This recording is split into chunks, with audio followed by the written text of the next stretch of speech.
So, why did you want to start recording, Saunders? Just Dio is an idiot. And if that's no cold open, I don't know what is. Dio is an idiot. Peace out and just chill till the next flavoring. I was just amazed by the end of it. I was thinking, even every challenge, he screwed it up as badly as possible. Because what was the first challenge of this round? That was the number one. Yeah, the steps, where he says, actually, I don't feel like walking upstairs, even though there are other people in this cast who are significantly older than me. And aside from Martin, I'm probably in the best shape of all 9 people. But no, I'm just going to hang out at the bottom here. And any question about me, I'm going to have no idea how to answer it. What number did my song reach on the charts? I don't know. 12, 15, 18-ish? Somewhere around there?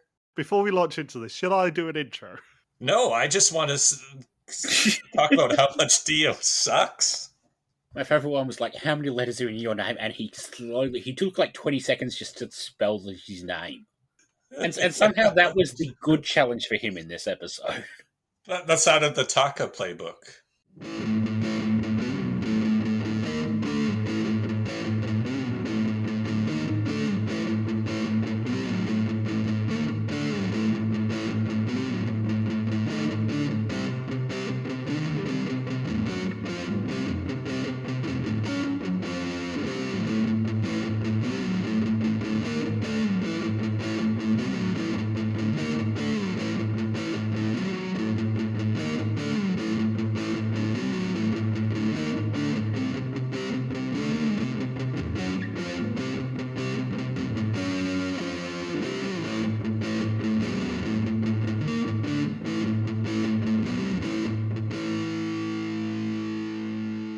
Welcome to the second episode of Istanbul 2012 Recaps from Reality TV Warriors. My name is Michael Halverstone, and joining me as always is the Canadian who talks a lot, which people find annoying, Logan Saunders, ironically. Afternoon. And the guy whose height we can't divide by Williams' swimming certificates as they wouldn't have moved at all, David Bindley. Good morning. Good morning. Have you been watching anything interesting this week, Saunders? I think in the past week I got through both seasons of Traitors Quebec, and I have gotten through 7 episodes of Traitors Ireland. Thoughts? ? The initial pick of Traitors for Traitors Ireland, they did not get along too well. No. I've never seen them not only fight in the conclave, but also take time to fight on the couch before a round table in plain view of everybody. I think I sent you guys a message last week when I watched that episode just going, I can't remember a group of original traitors who hate each other this much. Like, it was very impressive how quickly they imploded. And just how Wayne, or what's her name? Oyen. Yeah, how she just said, I think that was not just traitor versus traitor. I think that was traitor versus traitor versus traitor at that round table. But they played it so stupidly. Like, Eamon and Caitlin made it so obvious they were going to go after Pordy that they just left it open for Pordy to get them both. Yes. And then somehow Poddy doesn't go after that. Oh, he's such a good character. I don't know how he just keeps deflecting, because he had suspicion on him earlier than the other 2 traitors. I have such a huge amount of time for bumbling old people traitors, especially when it's someone like Pordy, who is just genuinely incredibly useless and argumentative and delightful as a character.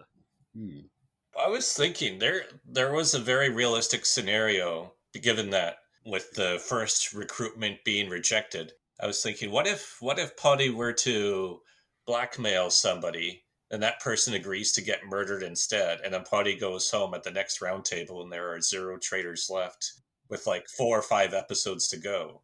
I can give you the answer to that because it has happened exactly once. They keep doing join or dies until someone says yes. But what if there's only like 5 or 4 players left? If like four of them agreed to get murdered by blackmail, and they don't have enough people to finish the remainder of the episodes. I'm sure there's a contingency in it, but the answer is they will keep doing join or dies until someone says yes. Yeah. But I was thinking they could realistically get like 7 or 8 traitors out by the end of the season. Like you've not seen last night's episode, I presume? No, but I think I know the outcome of it. We're recording this on the eve of, well, episode 9 is airing at the moment. I've not seen episode 8 yet. I know kind of how the episode ends. I don't know who goes home at the round table, but I know that it ends with a murder in plain sight, which I cannot wait because I know Porty survives. So I can't wait to see him do a murder in plain sight because it's going to be delightful. But I don't know. I know who he recruits. I know there is a murder in plain sight, and I know that he ends up being involved in it in some capacity. But I'm going to be watching it after we finish recording this episode. He blackmailed his own son. I know, and his own son knew already. Basically, he knew his dad's handwriting. It was delightful. But he knows what makes good TV. He knew that everyone wanted to see him blackmail his own son. And Siobhan is definitely at the top of the second tier of Traitors hosts for me now. 1 tier below Karen? Karen and Roger, yeah. They're always going to be my top 2, I think. But yeah, Siobhan is very much knocking at the door of that top tier. Traitors Quebec 2 was interesting in the way that it played out like a season of Survivor, where we talked about this in the chat, but how the goal wasn't even really to find traitors for them. It was just a matter of getting to the end because absolutely nobody knew for sure who the traitors were. They even asked the winners, who do you think the traitors are? And nobody knew. Yeah. I mean, Audrey was such a wrecking ball in the season. Like, so much of the season was dictated by her. And it's kind of interesting comparing it with the Canadian version, which obviously filmed pretty much back to back with it, with the same challenges. Also, on the subject of Traitors Canada, how the fuck is Dom still a thing? Like, the dude was shit on them all. He was shit on Perfect Match. And he's still being cast for things, despite the fact that nobody likes him. He's cheap. Yeah, but there's cheap, and there's actually finding good Canadian reality stars if you're going to go down that route still. Like, his spot could have been filled by someone far more interesting from Amazing Race Canada. And that is a low bar. Hey, don't diss Cedric. There are a lot of boring people from Amazing Race Canada, and yet most of those would still be more interesting than Dom. Hey, season 4. I'm sure Gino Montani will be on it. Oh, don't even. Keep fit, and by order of the traitors, you have been murdered. No, keep fit, and by order of the traitors, you can fuck off. Like, this is what I mean. Cast Hal and Joanne, for goodness sake. They would ruin the game. It'd be delightful. Can you imagine being in the conclave with that mustache? I know that it's very unlikely that Joanne would ever do it after the keep fit and fuck off incident, but like Hal would absolutely say yes, I think. And I think you have to do like a Nick and Phil twist where they play as one contestant together. I would love to see Lowell do it, to be honest. I think Lowell would have a blast. He would never be a traitor, obviously. But I think he would have a lot of fun with it. Yeah, especially the murder in plain sight twist.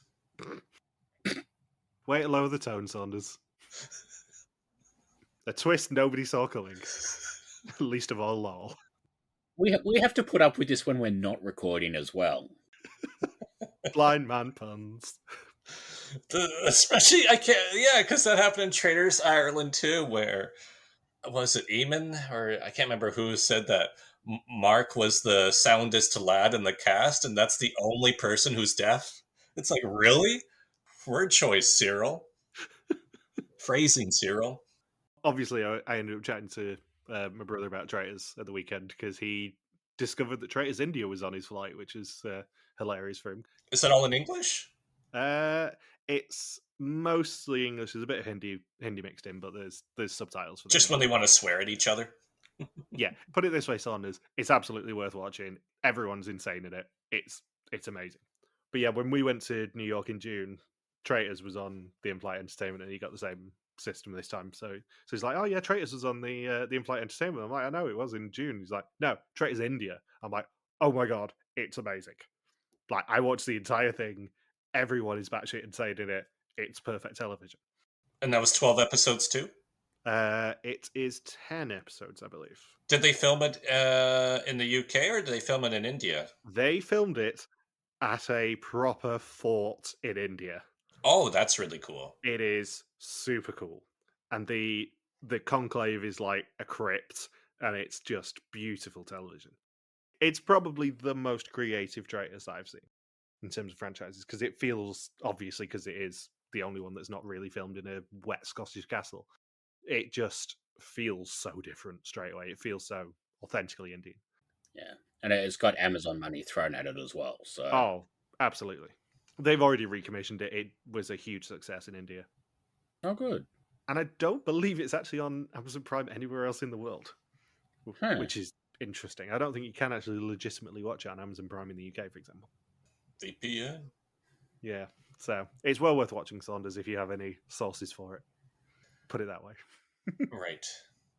Oh, and then so back to Dio being a complete idiot. I'm trying to do the non-Vidum stuff first, so you guys could just do half an hour on Dio being an idiot, and I can just sit back and go get supper or something. And then he was terrible on the walkie-talkie in the second challenge because they all said, "Hey," because I thought it was like a case of, somebody holding down the button so you can't hear the other person properly. But no, it was that Dio couldn't compensate for how windy it was, so no one could hear him on the walkie-talkie, so they couldn't figure out that the word was Viking. So he screwed up that challenge too. The fact he didn't know his left and his right, he didn't know which car he was speaking to. Like, the dude is a hot mess for all three of these challenges. And then in that third challenge there, everyone figured out, okay, with the oil drum, when you release the smoke, you need to pause in between like each beat so everyone knows, okay, that for the first number for the code is 5 or so. But he was doing it so quickly to the point that they were doing completely fine up until that last relay that involved Dio, because he was releasing the numbers so fast to where they concluded that the final code was 4 times 2 instead of 4263 because of how badly Dio relayed the numbers. Because it was just one continuous plume of smoke coming out rather than individual numbered plumes. And then on the quiz, he has the genius idea to go all in on one person. And he's not even confident. Like, it was, he admits it was a 50-50 guess. That's not what 50-50 means when there's 8 other people. That's 12.5/12.5. It was 50-50 for him. He was either right or he was wrong. I mean, this might be the single worst, like, one episode performance somebody's ever done on this show. And I'm including people who got medevaced in that. Yeah. Jean-Marc, you are no longer the worst. Like, fucking Manuel in Japan skipped all 3 challenges because he was sick. Didn't go through the execution because he wasn't there anymore. I think he still did better in that episode than Dio did this week. Yeah, because Dio actively cost them $4,500. And the only reason they won that last challenge is because Martin took one look at who the final pair was and went, nope, I'm voting against. That's my favorite thing, is that they've had 6 challenges this season, and they've technically failed all 6 challenges, but production threw them a bone by saying, oh, if you predict whether or not that they will succeed or fail, you will earn the money. So they succeeded by failing. That's been their only success through 6 challenges, is because they failed all 6 challenges. There is no way that production did not change the rules on that last challenge to go, come on, we've got to give them some money. That thought went through my head after the first challenge of this episode. I was thinking, wait a second. They have failed the first 4 challenges of the season in a row. Because we've always talked about it, that in seasons where they, in this era anyway, not so much anymore, where if they're really struggling, they'll suddenly make money much easier to obtain. So I was surprised they didn't adapt it for the second challenges of this episode. And I was thinking, okay, they're 0 for 5 now. They have to be thrown something where it's like, there are 20 rocks out there. Each rock you collect is worth €100 or something like that. I was thinking, no, they're doing another all or nothing. Are they seriously going to let them fail each of the first 6 challenges of the season, because I don't recall any season of Vidum where they failed 6 challenges in a row. We've had negative money through 6 challenges, but I think there was like in Georgia and another season where that's happened. But they still succeed at least. I think Hong Kong, Philippines started out negative. Was that the other one? No, Hong Kong, Philippines didn't. They certainly weren't negative by the end of the first episode. Yeah. yeah. So that's, I mean, they still would have successes even while having a negative pot. But I can't remember a time like this where, if you exclude Martin's prediction, they failed all 6 challenges to start out the season. I do think it's very interesting on that point that Art's tenure as host is bookended by 2 really bad starts. Because Iceland Spain has a really bad start monetarily, and Georgia has a really bad start monetarily. So it's just an interesting kind of bit of history that Art has really weird bookends. So, now that the Dio roast has begun, previously 9 new famous Dutch people and 1 sneaky Tasmanian were dumped in rugged Iceland and told to find each other. The mole's first sabotage saw the team lose an hour, while a trip to a glacier saw the team lose money, and Fritz, Tim, and Marit sneakily earn exemptions. At a paintball duel, they had to defend their exemptions and did, leaving them immune for episodes 1, 2, and 3 respectively. At the execution, an old lady kindly lent them her house, and Marion was the first to leave the game. Art says that Marion's insight turned out to be a fatal mistake, while the others continue and are tormented by the landscape. They can finally earn some money this episode if they know each other well enough. I think my favourite bit of Art's intro here is learning the Dutch word for Iceland is Iceland, just spelled weirdly. Yeah, it's IJSLAND, I believe. And the J's are capital as well. Oh, of course. What a pointless J. Yeah. Wasn't Pointless J your own nickname in Renaissamce? Turns out I can set him up too. Yes, you can. The episode title is Minus, and Lisbeth is the first to speak, and she says she finds it odd that Fritz didn't even ask what sort of questions were on the test, even though he was exempt. Tim says the group is very open with each other. If you ask, they'll tell you their shoe size. I mean, it's probably fair that Fritz doesn't really care what was on the test, because either A, the questions are largely unlikely to turn up again, like the personal information stuff, they're not going to use the same question twice. And B, he's probably watched the show enough to know it's a bunch of things like what group was the mole in, and is the mole male or female? Like, those are predictable things. Like, I don't think there's any information he could have got out of asking what was on the test that he didn't, like, that was necessary for him to have. Yeah, I agree. Williams says he has a strategy, which is to talk a lot, which people find annoying. They think he's using reverse psychology, and he's now going to stop and work hard to earn money, find out who the mole is, and win the pot. Mr. Paranoia is changing into Mr. Silence, and after 1 episode, Fritz says he's totally nuts. Yeah, there aren't high IQ strategies going on here in this opener. We find out why this group is not doing well. You can use Dio as the scapegoat, but there aren't any brilliant performers here. I would say the sharpest person we've seen so far since the beginning and with the best ideas has been Martin. Yeah. Dio is a symptom, not the cause. I think the hilarious thing about Dio is not only, like, he did badly here, but somehow not only was he runner-up on Survivor, he won Hunted. Somehow this is a man who's very good at reality TV and also completely shit at this. I did not know either of those things. Neither did I. I like how with William's strategy when he was going into his confession about being Mr. Paranoid and Mr. Silence, and now he's going to try and win all the money, and as this confessional is going on, we see him completely lose control of his luggage and he has to chase after his own luggage. And I'm thinking, yeah, this group needs some help from production. It's like they're doing about as well as that as those 2 backpackers who mixed up Tunis with Nice. I just love that when they get to this first challenge, we see the waterfall, in, like, when they're driving up, and then we never see the waterfall again. Like, they make the whole big deal about, the staircase goes to the waterfall, and then we never see the waterfall because they're shooting from the other side. It's just a staircase in the middle of a field. Yeah.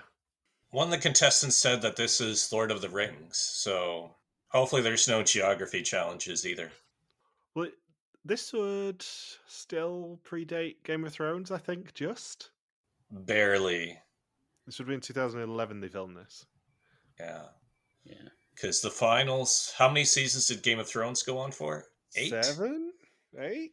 Because the final season aired in 2019 while I was backpacking. So yeah, 2012 they would have probably started releasing that then, roughly. Yeah, maybe a producer heard Venom film there or saw the season of Venom and said, hey, let's use it for Game of Thrones. I mean, you know what the Vikings were like with all their pillaging and mordoring. And they're Frodoing. So they begin on a path full of steps, apparently leading up to a waterfall that we never see, and there is a walkie-talkie waiting for them. Art is at the top of the steps and will ask them a question with a numerical answer. Their answer is the number of steps which they must climb, and then leave one person behind for each question. If the person who reaches the top lands exactly on the step that he's on, they will earn €2,000 for the pot. I have a question. Do you think it would have been allowed for them on the final question? Because production let them miscount the number of steps each time, right? Yeah. That was part of the challenge. So could you intentionally miscount and just reach art at the end of the challenge? My suspicion is that last question was asked deliberately around a corner where you couldn't see exactly where art was. But wouldn't you just keep walking up until you could see, until you meet up with art? Just keep walking? I mean, if it was one or two different, maybe, but it was 28 in the end. I don't think they would have gone away with 28 bonus steps. Yeah, I think the way to break this challenge is sort of the first couple of answers. You know, the answer is conveniently 176 or whatever, and then basically when you get to art, all of a sudden the answers become 1, 2, whatever, just to make sure you get onto the exact right step. Yeah. The other thing is, I don't know how possible this challenge is. Yeah, no. I think it's one of those challenges that's easy to break, but doing it as it's intended is utterly impossible. Because, like, the first couple of questions are easy enough sort of things, like how many piercings does Anna Marie have, how many people are in a comedy trio, all of that sort of stuff. And then, by the end of it, it's like, what's the tenths of a second number in Martin's Olympic gold medal time from 4 years ago? How thick is Anna Marie's glasses? Like, none of those are numbers that anyone's got to know off the top of their head. I presume they weren't allowed to just run up the steps and count them as well, because that would be the other way I would break this challenge. Just go pure Rocky Balboa up the steps. Yeah. Just get to the top and obviously shout, Adrian! So the first question is the number of letters in Fritz's full name less the number of piercings that Anna Marie has. And they have 1 minute to give an answer, and they decide on 20. William suggests that they all say who they trust the least to try and find out who everyone suspects, and they elect Anna Marie as the person to stay behind, but Dio instead volunteers as he doesn't want to climb stairs anyway. He is terrible at this. Thinking back to the premiere, do you think that Dio had already checked out because he wanted to go somewhere warm and ended up in Iceland? Yes, because he complained about that all throughout the premiere, right? Yeah, he complained about it all through the premiere, and then at the end of this episode, when he goes home, someone says to him, "Oh, I wish you'd gone somewhere hotter." Didn't he do something stupid during the tube challenge as well? I mean, probably. Yeah, almost certainly. I was scrolling up my notes from episode 1, and my one note from episode 1 is Dio and William argue over who is the biggest idiot. Well, I think we have an answer now. Yeah, him and William searched through all the hay on the bridge, which then let Marrett win an exemption and lost them €500. Which, again, would have put them on €0 in the pot if they'd not been such morons. Oh man, I forgot that, Dio was in that Merritt scene, because, yeah. Him and William had an absolute open goal on that bridge, and both of them overthought it and started looking for yokers. Yeah, because I also wrote down, this might be the biggest WTF moment in history, and then 2 lines later, Dio and William argue over who is the biggest idiot. Yeah. Oh man. So the second question is Martin's height in centimetres divided by William's swimming certificates, and they go for 51 and leave Tim behind. The third question is then the number of people performing in the Monica de Silva trio multiplied by the number of letters in Dio's full name. And as Bindles said earlier, Dio decides to spell it out for them incredibly slowly. Like, it's 18 letters, and he takes well over 18 seconds. I think he managed to get through the smoke signal faster than it took him to spell his own name. And also, the fact of the matter is, I think this is the one where they fuck up the most, because if it is 3 people in a trio, as you'd kind of assume, that costs them 18 steps here. And they missed 28. I found a note from the Glacier Challenge. I think I know what it is that I wrote down about Dio, which is surprisingly relevant to this challenge. My note from the Glacier Challenge is Dio keeps forgetting how many steps to the treasure. So maybe it's a good thing he dropped out first. If it's anything involving steps, apparently Dio just doesn't want anything to do with it. Oh, and then my note from the first challenge of the premiere is Dio doesn't know what's going on. So there we go. That's our recap of Dio's performance in all 6 challenges. I'm going to guess that Dio's never done Dislims to Men's. But yeah, it's crazy to think that he's done really well in competitive reality TV, but in Vidum, this is just not the show for him at all. Yeah. It's going to be so funny if he turns up for Renaissamce. I must admit, I'm kind of hoping that someone from either Northern Ireland Jordan or Iceland Spain appears in Renaissamce, because neither of them got Renaissance reps. And, you know, it would be kind of thematically appropriate for us, because by the end of this season, we will probably hit Renaissamce chat, I think. Yeah. We're on course to finish sometime in November, I think, so we will almost certainly at least discuss the cast. And let's be honest, take the piss out of Saunders if he's incredibly wrong again, because he's not been having a good year. No. The fourth question is the number of high school diplomas that Fritz has, plus Lisbeth's house number. What is with this show and wanting people to know celebrities' house numbers? Yeah, because it happened on the Wheel of Belfast as well. Like, I get there's only so many things you can do with, like, number answers, but I can't imagine, like, a US show being like, okay, so what number does Kathy Griffin live at? To be fair, I think Kathy Griffin probably would tell people. No, she just, like, circle whatever number was on the left of the list. 1111 Fake Street. And then say she had a system. But then Art tells everybody about it. Then Kathy Griffin says, "Oh, I didn't know you knew that, nor we're going to reveal it." So the fifth question is... I need to not laugh because I will call a hate watch again. The fifth question is Hardwick's it's Hate Watch's house number, plus the number of Aries in the group, plus the highest place that Dio's song Time Machine got to in the top 40. He doesn't know what place his song got to, but he thinks that it might have been 12. What is the correct answer to that? I think 6. That's pretty good. Yeah, it's 6 in the Netherlands, though. Yeah, hey, there's still a fair amount of people there. I know. The song was a hit, reaching 6th place in the single top 100 and 12th place in the top 40. So I can see why he got confused there. Oh, because he did say top 40 or top 100. That's right. Yeah, like that, they were genuinely different numbers. So, and he knew both of the numbers because I think they both turned up. Mm-hmm. Yeah. It just wasn't clear which one they were asking for. Also, fun fact, he did an album in 2015 where he did a collaboration with our good friend Rob from China. Oh. Hi, Rob. Sorry we made fun of your friend, Rob. I'm not.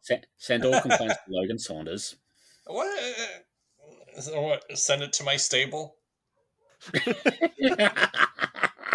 You do know from Michelle's behaviour that if you lean into the joke, I just go further, right? Like, leaning into the joke doesn't make it any more boring. Oh wait, send it to the oubliette. That's what I meant. I saw a thing on Bowler's Bar a couple of days ago because at the time we're recording, Rob Brydon's just been announced host of the UK version of The Floor, And I saw a friend of the podcast, Alex McMillan, basically say Rob Lowe and Rob Brydon both mean exactly the same thing, which is the objective of the show, because they're archaic words for land, pretty much. And then I'm like, okay, and Roger Corset does mean fuck a horse. Like, because a corset is a type of jousting horse. Fun fact, I did apply for the floor and I have not heard back. And I could give you a million guesses on what my category would have been, and you would never have got it. Horses? No. Dogs? No. Air trombone? We're going to keep doing this until you get it. Nintendo? No, you're getting warmer though, Saunders. Splatoon? No. But again, not a million miles away anymore. Paintball? No, think closer to Saunders' Nintendo guess. Sonic? Japan? Something associated with Japan. Vending machines? No. I am not going to try and get the floor to show pictures of the sort of vending machines that Saunders frequented when he was in Japan. The used ones, to be precise. Seedy internet cafes. I only bought ice cream out of those vending machines. Put it this way, there was no slot for any yen to go in those vending machines. Clogged shower drains. Oh, fucking hell. Can you imagine? Big shiny floor, ITV, primetime TV show. Yeah, and your category is clogged shower drains. You've got to identify what's clogging this shower drain. You don't stand a chance. Yeah. Rob, can I say the word semen on TV? The correct answer to what my floor category would have been was Pokemon. Yeah. Not Wonderful Indonesia? No, because I thought, logically, it's the sort of thing that no person over the age of 32 is ever going to touch if someone next to me gets randomized. No one is ever going to pick Pokemon as the first one to challenge people on. Ever.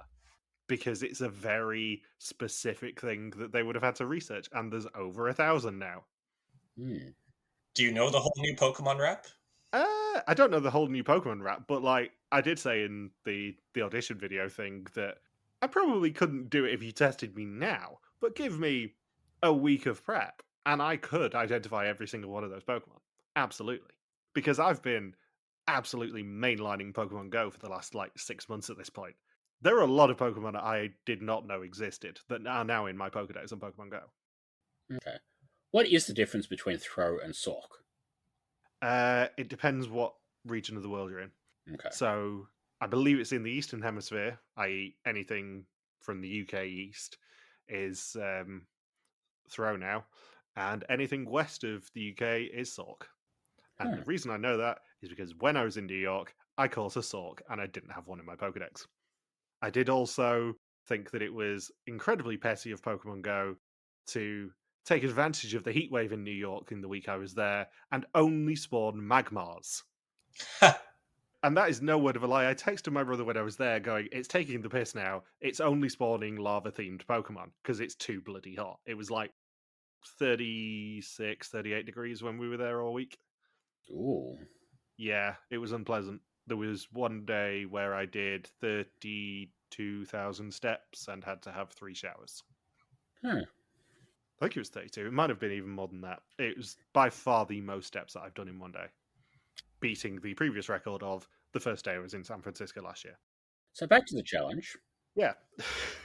The next one is the number of pets that Lisbeth has, minus the number of cancers in the group, which, I mean, it's quite a lot at this point, I think. Plus, Kate watches shoe size. And William realises that he made a mistake in his calculations. And I'll also say, for the record, I do know that it's Hardwick, but we're just going to run with Hate Watch now at this point. Or I know it's Hardwick, I can't vouch for you guys. And the final question is Tim's shoe size times the lens thickness of Anna Marie's glasses, plus the digit after the point of the time that made Martin Olympic champion. And he has, understandably, I would say, no idea of what time he won with. It's not like the 100-meter sprint, with Usain Bolt. This is just a swimming race.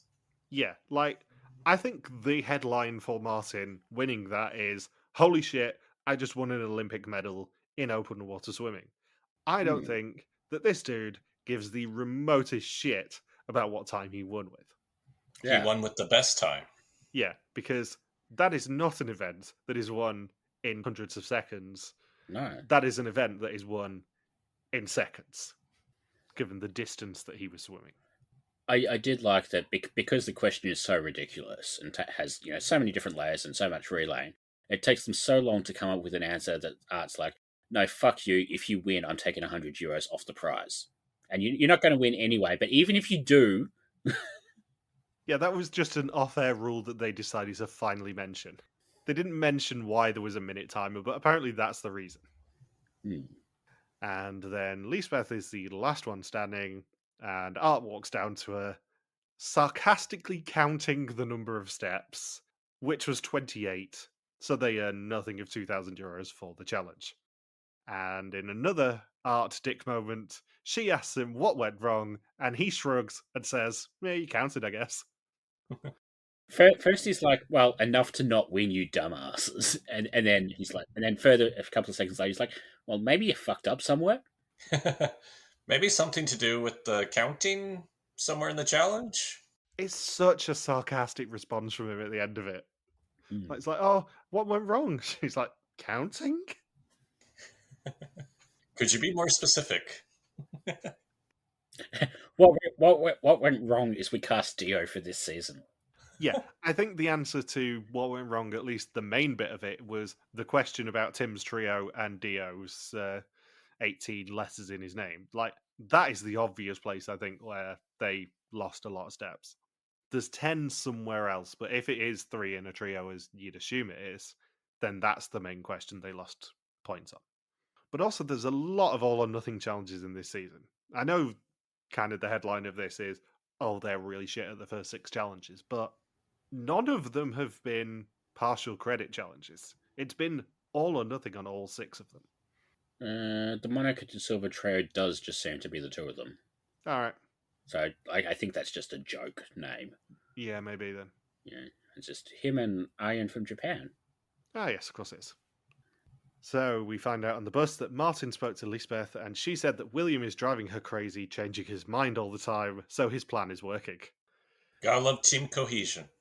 Oh, and William is wearing Colby's hat. He was wearing the same hat last week. It's the Washington Capitals, is it? I think.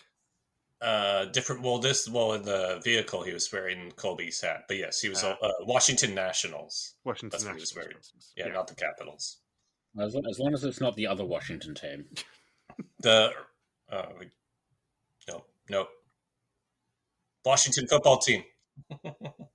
One of the show notes is Bindles tries to get Logan cancelled. Tries. It's also lucky it's not the Chicago ice hockey team. I think that one's viewed as accepted by the indigenous community, if I'm not mistaken. See, I always remember... Or maybe it's mixed now. Yeah, I always remember that one was a bit controversial as well, and there was a campaign to get rid of it. But yeah, nowhere near the Washington one.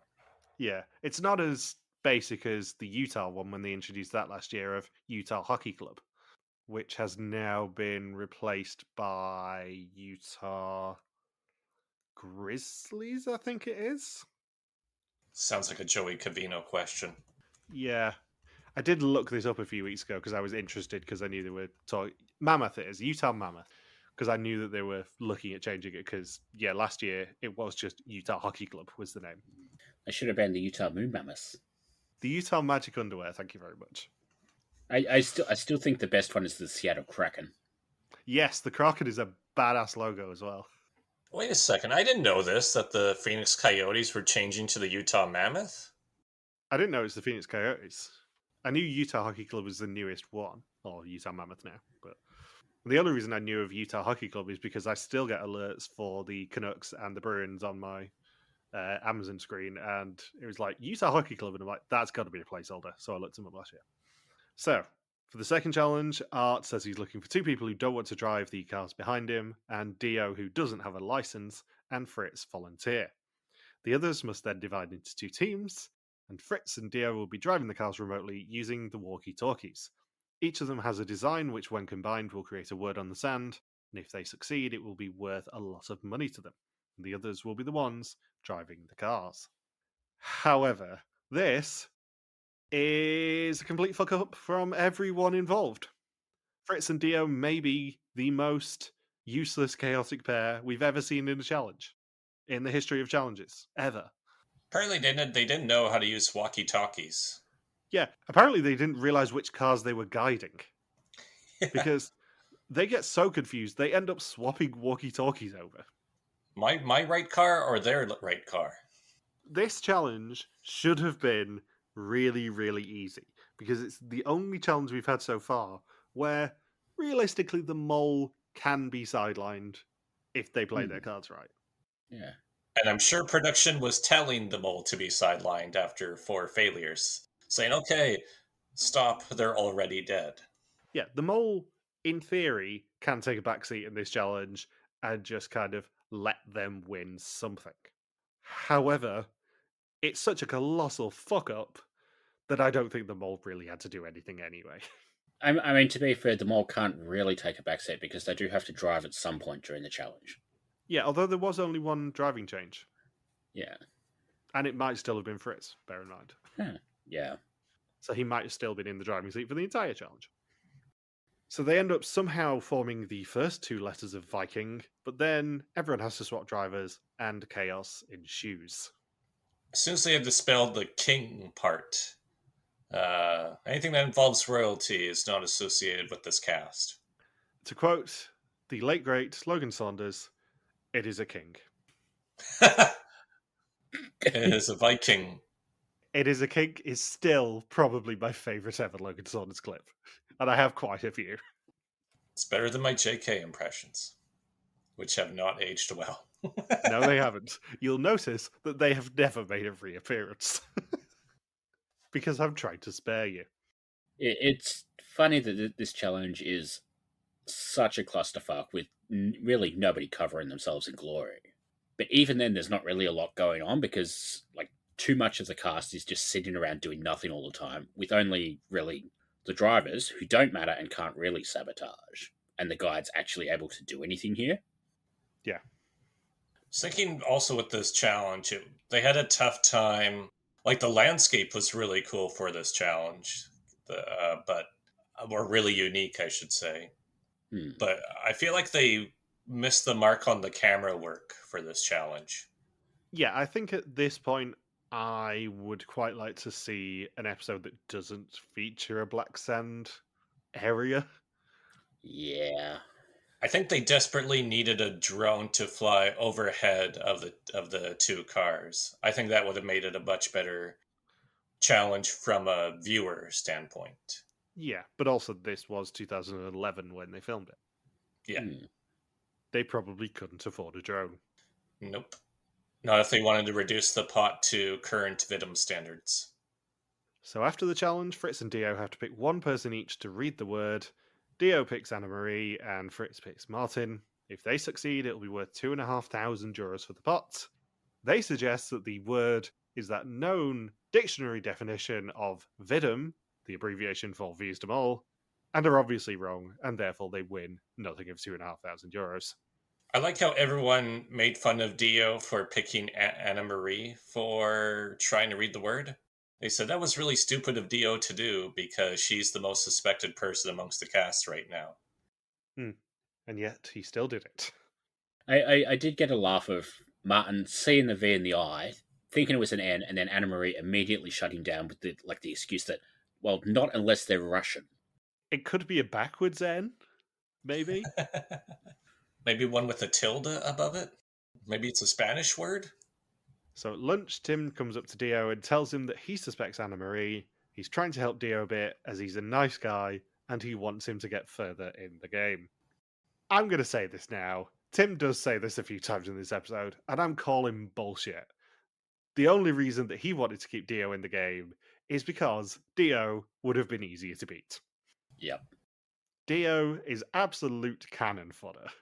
Yeah, especially on that final quiz where every question would have been, how many steps did the mole take? Oh, Dio skipped that question. Yeah, Dio is the absolute perfect person to take with you as far as you can through this game, because he is going to be a meat shield and will not survive longer than you will. So for all Tim's altruism in this challenge, or in this episode, I don't buy it for a second. I think Dio's a nice guy, though. Yeah, Dio is Yeah. a nice guy. Dio seems perfectly lovely, but he is not cut out for a game like Vidum. No. Art then meets them on a hillside for the final challenge of the episode. One person will be trusted with a crucial task to finally get them out of the red, and they pick Martin. The rest must divide into pairs, and remember that there is no smoke without fire. Before Art did his scene, it was nice of Lisbeth to provide like the alt text description of the landscape for viewers using screen readers to watch this show. It was very hilly. There were lots of rocky plateaus. Yeah, and we see it over the shots of it is very hilly. There are lots of rocky plateaus. I'm like, yeah, that's 20 seconds we could have done without. And a man in a leather jacket with blonde hair is introducing the task. Oh my god, the copy of Traitors Island, the first episode I downloaded, I started watching it and didn't realize it had like the audio description. And if you, as funny as those like scenes where they go around picking the traitors is normally, imagine that with like a whole bunch of like audio narration of Gibbon just sort of, and she walks around just brushing her fingers against her head. She goes to reach for somebody and then pulls her hand back, and like just like 5 minutes of just audio narration of person walking around just tapping people on the shoulder. It's hilarious. The other thing is, anything in an Irish voice is instantly a lot funnier. Yeah. Yeah. Who the fuck is a traitor? Yeah, all jokes aside, like Traitors Island is brilliant, mainly because they are allowed to go fuck a lot of the time. I've never seen another Traitors where when a faithful is revealed, the first reaction is just fuck. Like, it's brilliant. Oh, fucking hell, we messed up again. Like, any audio description in an Irish accent instantly going to be more entertaining. Who the fuck is that guy? And I say this as someone who is a quarter Irish, so can actually get away with these jokes. Who the fuck is that guy? Well, Dio, his name is Art. He's the host, and you don't have to worry about seeing him for very long. Someone did suggest on the Brothers Bar Discord yesterday that that there should be an international traitors series with some of the best people. And it's like Pordy and Linda, and I'm like, yes, sign them up immediately. Please put those two in the conclave together just for the entertainment. Although if they do that, they probably will stick Sam in there, and I'm like, I'm not watching another season with Sam. Yeah, but also Pordy would destroy him. There is not a chance in hell that Pordy does not backstab him immediately, because he's basically just exactly like Eamon was. So the pairs end up being Anna Marie and Fritz, Lisbeth and Merritt, Dio and Tim, and Hatewatch and William. Martin and Art will be taking a drive of 3.5 kilometres, and along the way, the code, which is 4263, to a box must be communicated, and Martin can earn them €3,000 by guessing if they will succeed or not. Spoilers. Yeah, even without knowing it's this group, I think you bet against them immediately when you know they're going to be communicating by smoke signal. Yeah. Like, relaying the code was completely impossible anyway. But when you add A, a mole, B, Dio, and C, how windy it is, like, there was no chance at all that they were getting this right. It's kind of a miracle that they got to the end and they were only one number off before Dio got involved. Apart from Merritt and Lisbeth, who do it perfectly. They have the correct tactic, they know what they're doing, and everyone else fucks it up. I'm trying to think if there would have been a worse way to do this than Dio did with the signal. Absolutely not. Other than like if he like sat in the oil drum, that'd be about it. Sat in the smoke. I genuinely do not think that it's possible to do this challenge and still do it worse than Dio did. Because A, he interpreted the code wrong anyway, but then B, on top of that, he doesn't leave any gap between the smoke. So it just becomes an amorphous blob of smoke. And not only does he like not leave any gap, everyone else is basically lifting the lid sort of all the way up over their heads before putting it back down. Dio is like just sort of raising it sort of half a foot using, like he's basically using a hand fan. Yeah. For all I want to be a contrarian and defend Dio here, this is indefensible. Yeah. Like, if Martin didn't have that dilemma, the failure of this challenge would be solely on Dio's shoulders. Yeah. Yeah, this should have been 6 challenge losses in a row, but production really threw them a bone here. I will say, like, nothing's done a better job explaining sort of the tone of these first 2 episodes and those extended B-roll scenes of each pair being positioned at their smoke barrels, all cold and miserable in swirling winds. Yeah, it did not look pleasant. I know Iceland was a backup location and the backup location of all backup locations, but it did not look pleasant. Do we know how last minute it was that they switched to Iceland? I would assume they had less than 3 or 4 weeks to plan because... Yeah, I think I read it was about 4 weeks, but I might be misremembering. Yeah. Because they would have filmed, what, middle of 2011? Because it would have been summer in Iceland, even though it doesn't look like it. Because it was just after the Arab Spring. Yeah. So, like, they would have had very little notice that Morocco was going to be too expensive for security. And then they would have had to film very quickly in Iceland. So, yeah, just about, like, the only person who seems warm in this challenge is William. And that's mostly because it kind of looks like Hardwick is pegging him at one point. I trust you. Genuinely, there's like one shot of them huddling so close together that I'm like, thank God it's framed from the waist up. So the Moroccan bit of the Arab Spring started on the 20th of February 2011. Yeah. And they probably would have filmed around May, so... Yeah. Well, Art's last season was filmed around May. Yeah. And nowadays it's filmed sort of between August and October, I think. Yeah. Due to Rick's schedule. So yeah, it's probably sometime around May, like you said. So maybe 4 to 6 weeks at most notice that they had for Iceland. Yeah, because like it would have happened, they would have had a couple of weeks of trying to make it work before they decided not to. Yeah, because also the other element of this is I don't think they would have needed any visas for Iceland. Yeah. So it would have been an easy switch. They would have been limited with the last minute changes to what countries can we film in that also we don't need to arrange any visas for. Yeah, so it basically would have been somewhere in Schengen, and Iceland just happened to be the easiest place. There's only one other season where there was a last minute switch, and I think it was less last minute, which was Sri Lanka. Yeah. Was originally going to be Russia. I think I remember reading or hearing that Colombia might have been a switch as well, because... Colombia was definitely theorized to be, but we know for a fact that Sri Lanka was swapped in for Russia, definitely. Yeah. I mean, it's kind of a shame that we've never had a mole season in Russia, but also, look at Russia. It is, but also I think Belkia doing it would have been better. Yeah. Because I would have loved to see what Belkia would have done with Russia.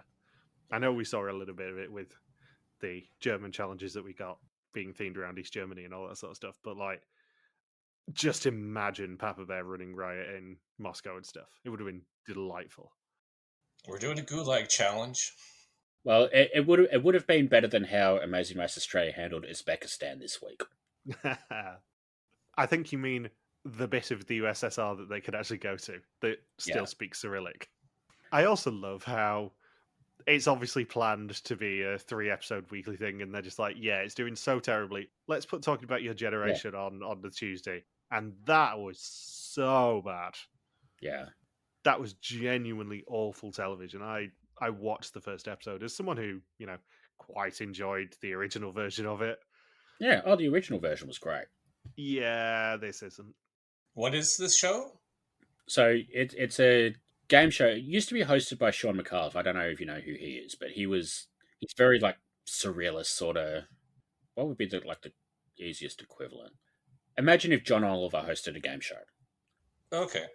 Yeah, but sort of more jokey, more like breaking the fourth wall, sort of somewhere between John Oliver and Whose Line Is It Anyway?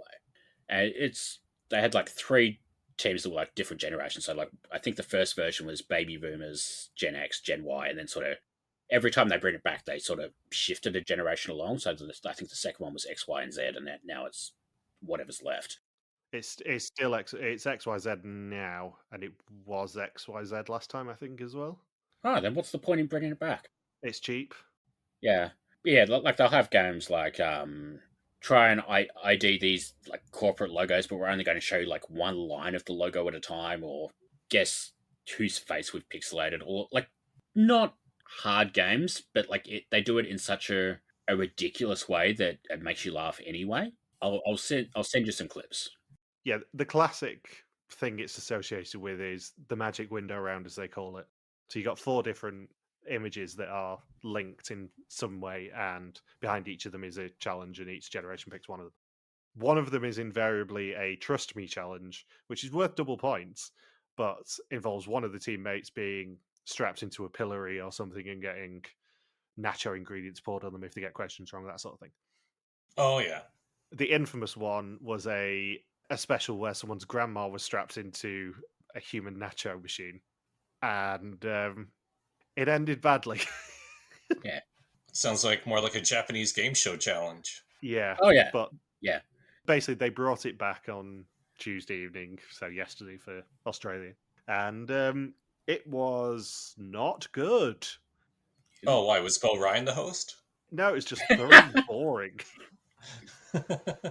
Weirdly, they gave it to Jonathan LaFalia. They're just really trying to keep him on side at this point. I also love how we have not referenced in 2 episodes the fact that we did spend a lot of Northern Ireland Jordan going, yeah, they're not going to fire JLP. He's too integral to the show. Yeah, about that. That backfired. Well, they're not going to fire Bo Ryan. He's too integral to the show. Please, God, don't let them fire Bo. So integral.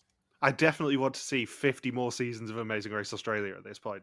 Of him heckling locals and making jokes with them at the expense, where the whole joke is just, oh, random pit stop greeter doesn't speak English, therefore hilarious. Yeah.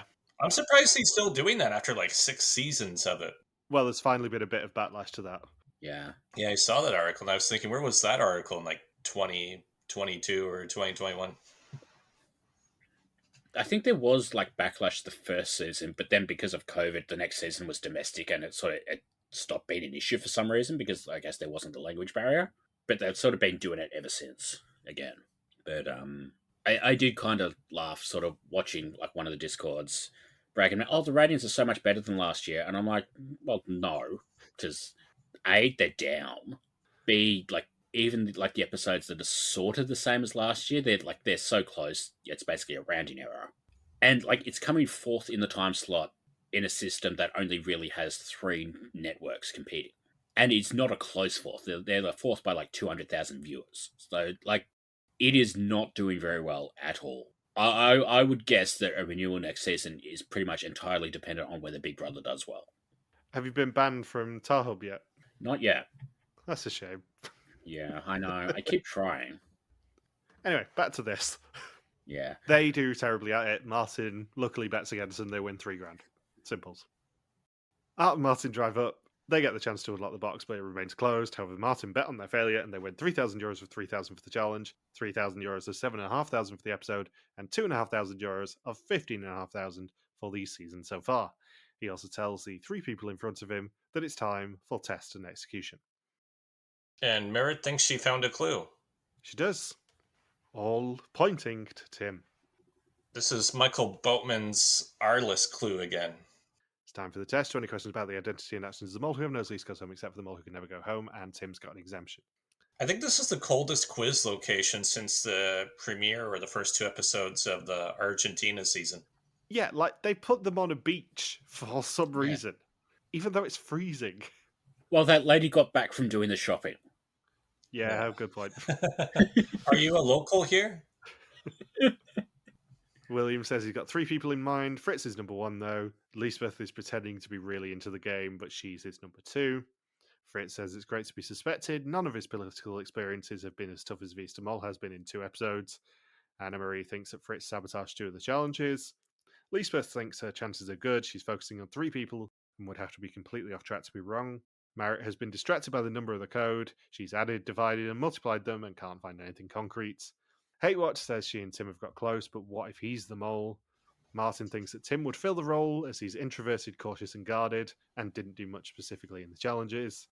Dio says his heart is beating like crazy, but he feels like he's on the right track. It's all or nothing, and he's going with his gut. Don't trust nobody. Stop trying to be the new Horace. there is only one Horace Cohen, family name Horace Cohen, born New York City, Netherlands, USA. And Tim thinks that it'll be Dio, but he hopes it isn't, as he's a nice person. Bless. Art says they're competing against the elements and each other, but also the mole. The mole's had it easy so far, but they struck back and finally earned some money.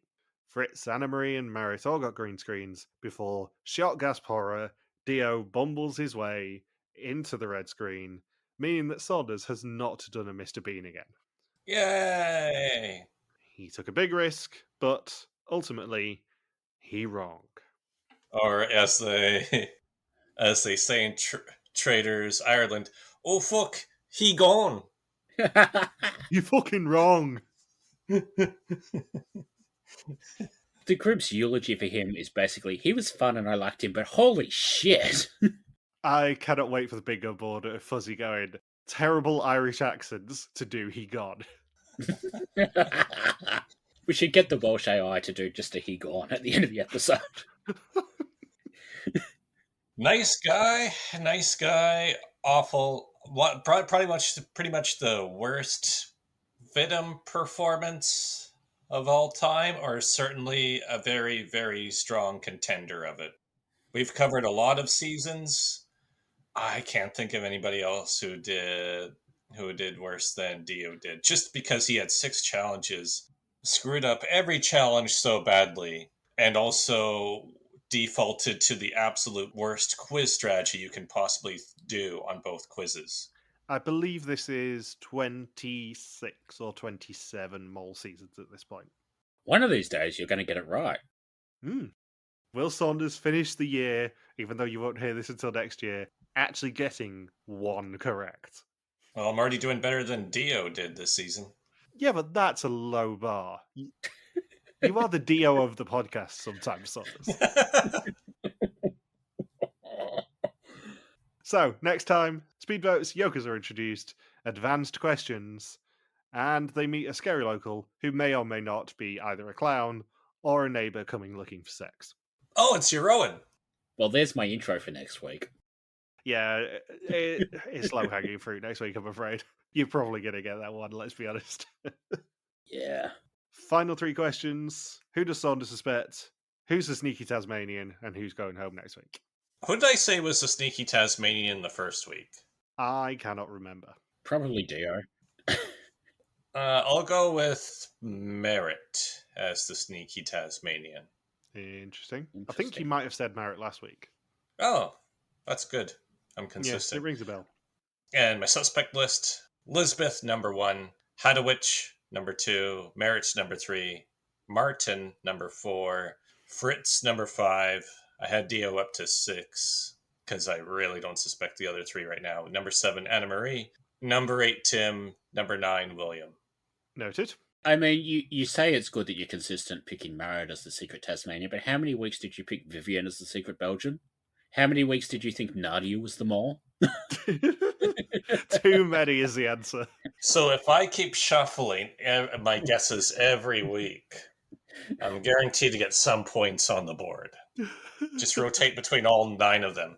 So let's see. So next week, or how many suspects do I get for episode 3? Do I still get 3? Yeah, next week. If we were doing this as proper suspects, yeah, you would still get 3 next week. So then next week I should have Martin, Fritz, and Anna-Marie as my suspects, and after that Tim and William, and then I can't lose. Or just not lose as badly.